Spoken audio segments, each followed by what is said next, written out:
Margaret, they call her Norwegian, Abraham's daughter. And the reason they call her Abraham's daughter was she's the daughter of Abraham. That's how they did it in Norway. They call him Immigrant Margrethe Falla. And she was born in December 1848 in Norway. And she lived till April 6, 1943. So she passed away when I was 90 some years old. I was in the army at the time in Mont Township, Colony, Minnesota. It was always interesting going with my dad to visit his aunt Margrethe Falla. She was a Norwegian immigrant that came to America when she was a young girl. Her family, including my grandfather Jens, traveled from Fillmore County after arriving from Norway in 1868 and lived there for 7 years before settling in Mont Township in 1875. To us kids, she was a very nice lady with plenty of good humor. She liked to tell us jokes, and she was a very good storyteller.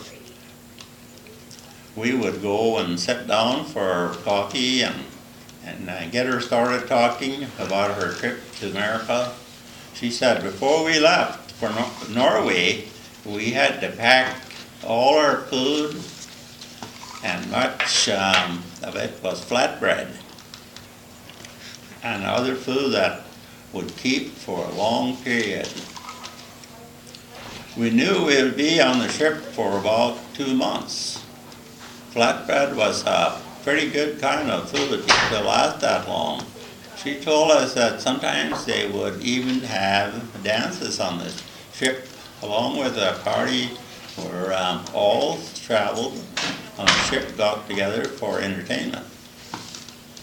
When they moved from Fillmore County in southeastern Minnesota to the western part of the state in Mont Township, the land and surroundings was a lot different than what they had become used to during their previous 7 years. In Fillmore County, it was much like Norway with hills, trees, and many streams. She told me that when she got out on the prairie, the tall grass looked just like the ocean when the wind was blowing. The grass that was as tall as a person and would wave in the wind as far as you could see. There were no trees then, so any wood that they needed for buildings or heating meant they had to go down to the Chippewa River to find some. When they got to the river, they found big cottonwood trees, box elders, and some other trees that grew down along the river. In order to have a place to have shelter from the weather, they immediately started outbuilding sod huts by cutting up big chunks from the prairie. First, she said, we cut as much grass away from the sod hut as we could, so it would we could get a plow.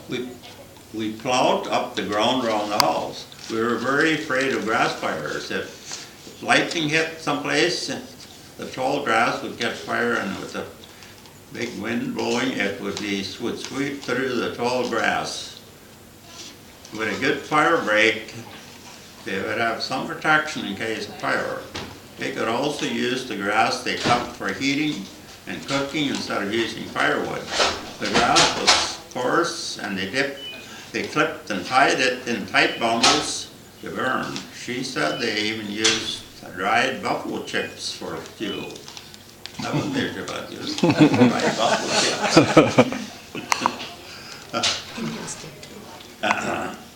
They gathered them up from the prairie and stacked them up near the hut.